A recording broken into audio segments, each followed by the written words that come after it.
Being sensitive in communication and receptive how to other person is engaging with you in the conversation will help you refine your message and delivery. Sensitivity in communication allows us to find the correct balance for each and every one of our communication exchanges during social interaction. The term empathy is used to describe a wide range of experiences. Emotion researchers generally define empathy as the ability to sense other people's emotions coupled with the ability to imagine what someone else might be thinking or feeling. Being sensitive is very simply but being appreciative for others' feelings.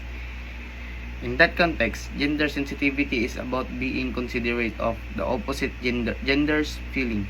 The reason this is important is because men and women think differently and obviously have varying perspectives. Gender sensitive communications can contribute to challenging gender stereotypes through language and images.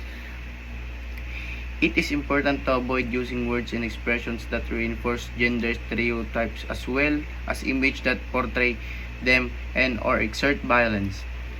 Male and female have equal status in the society. You should respect each other and understand each other's, and in order to build a harmonious and equal relationship where both of you can develop your own potentials.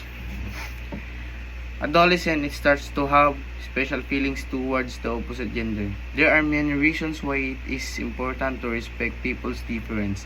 It helps create a safe space in which all people feel valued. It helps us become more tolerant of difference and accepting of others.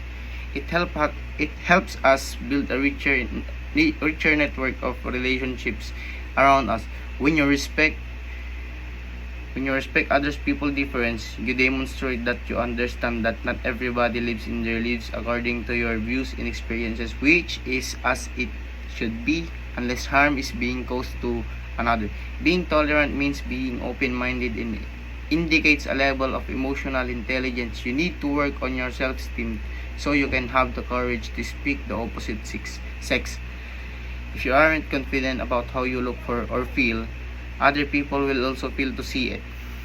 Therefore, you need to build your confidence to gather the courage to initiate a conversation with other people.